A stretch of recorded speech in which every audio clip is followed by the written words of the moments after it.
जय श्री कृष्ण भक्तजनों, आप सभी को पापाकुशा एकादशी व्रत की बहुत बहुत शुभकामनाएं।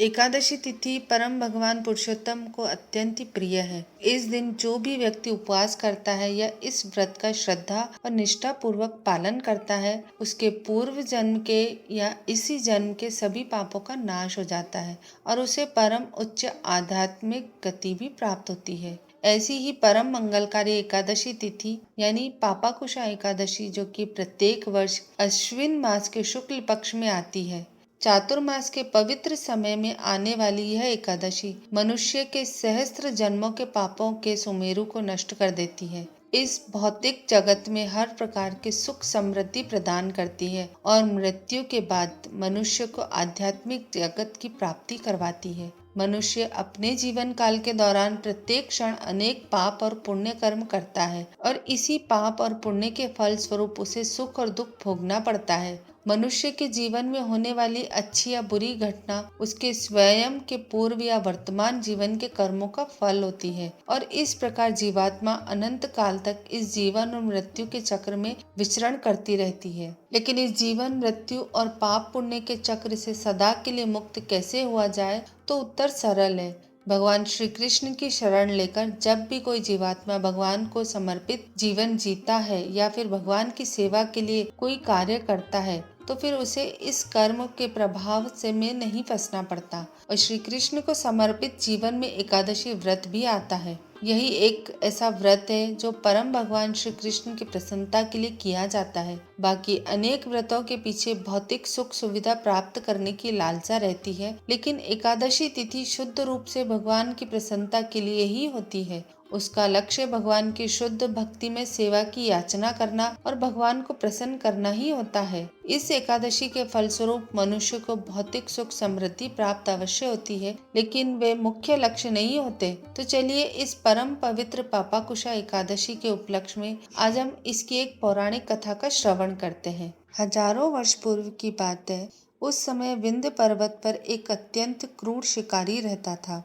यह शिकारी इतना अधिक क्रूर और घातक था कि वह बड़ी ही निर्दयता पूर्वक पर्वत के जंगलों में रहने वाले पशु और पक्षियों की हत्या कर देता था। कई बार तो वह उनके शरीर के कुछ अंग काट कर उन्हें और भी अधिक पीड़ा देता था। इस प्रकार अज्ञानता और पाप कर्मों से लिप्त उसका जीवन चल रहा था। यमराज ने भी उसके लिए नरक में स्थान निश्चित कर दिया था। अब संयोग एक दिन यूं हुआ कि उसे किसी तरह यह पता चला कि वह जो कार्य कर रहा है उसे पाप कार्य कहते हैं और उसके परिणाम स्वरूप उसे मृत्यु के पश्चात नरक में जाकर घोर कष्ट भुगतना पड़ेगा। अब देखिए, कष्ट भुगतना किसे अच्छा लगता है। तो बस यह पता चलने पर शिकारी भी घबरा गया। अब उसे डर लगने लगा, क्योंकि नरक का नाम सुनते ही लोग भयभीत हो जाते हैं। वहाँ जाकर कष्ट भुगतना पड़े तो फिर कहना ही क्या। बस फिर इसी भय के मारे वह सीधा अंगिरा ऋषि के आश्रम में चला गया।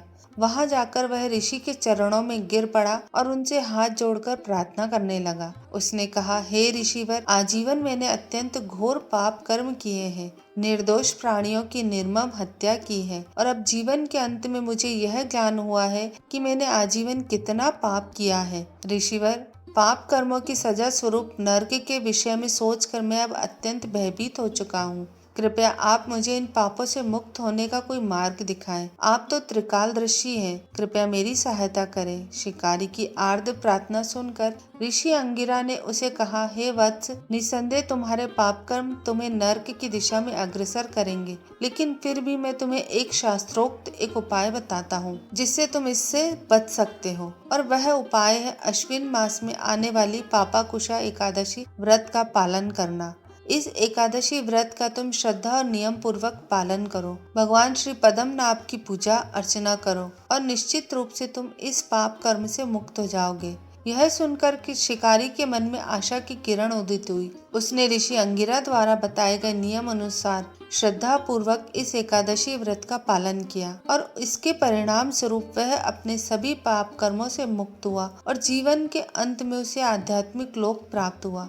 तो इस प्रकार एक सामान्य शिकारी भी अपने जीवन के अंत में पाप कर्मों के बंधन से मुक्त हो गया। मात्र पापाकुशा एकादशी का व्रत श्रद्धा और नियम पूर्वक पालन करने से। इस एकादशी का महत्व बताते हुए एक समय भगवान श्री कृष्ण ने युधिष्ठिर महाराज से कहा कि हे पांडव, इस पृथ्वी पर भगवान श्री हरि के पवित्र नामों का उच्चारण करने मात्र से व्यक्ति को समस्त तीर्थों का फल प्राप्त होता है, और यह नाम उच्चारण यदि एकादशी के दिन किया जाए तो फिर उसे कभी भी यमलोक के दर्शन नहीं करने पड़ते। इतना ही नहीं, मनुष्य 100 अश्वमेध यज्ञ और 100 राजयज्ञ करता है, तब जाकर उसे जो पुण्य फल प्राप्त होता है उसकी तुलना पापाकुशा एकादशी से अर्जित पुण्य फल के 16वें भाग से भी नहीं की जा सकती। इतनी पुण्य फल प्रदान करने वाली यह एकादशी, जब तक व्यक्ति भगवान पद्मनाभ के इस पवित्र दिन पर एकादशी व्रत का पालन नहीं करता, तब तक वह पाप करता रहता है और उसके पूर्व जन्म के पाप उसका पीछा नहीं छोड़ते। जो व्यक्ति इस एकादशी का नियम पूर्वक पालन करता है, रात्रि में जागरण करता है, कथा श्रवण करता है, कीर्तन करता है, सेवा करता है, उसे भगवान श्री विष्णु के परम धाम की प्राप्ति होती है। और इतना ही नहीं, उसकी माता की ओर से 10 पीढ़ी और पिता की ओर से 10 पीढ़ी और पत्नी की ओर से 10 पीढ़ियों का उद्धार हो जाता है। पापाकुशा एकादशी की महिमा का वर्णन करते हुए भगवान श्री कृष्ण आगे कहते हैं कि हे नृपश्रेष्ठ, कोई भी मनुष्य चाहे वह किसी भी जाति, लिंग और आयु का हो, लेकिन अगर वह निष्ठा पूर्वक मेरे इस प्रिय व्रत का पालन करता है तो वह समस्त पापों से मुक्त हो जाता है और अंत में मेरे परम धाम को प्राप्त होता है। इसमें कोई संशय नहीं है। विशेषकर इस एकादशी के दिन जो दरिद्र व्यक्ति है, उसे अपनी क्षमता के अनुसार कुछ न कुछ दान अवश्य देना चाहिए। हम सब भगवान श्री कृष्ण के मित्र सुदामा की कथा जानते हैं। वे इतने निर्धन थे, लेकिन फिर भी वे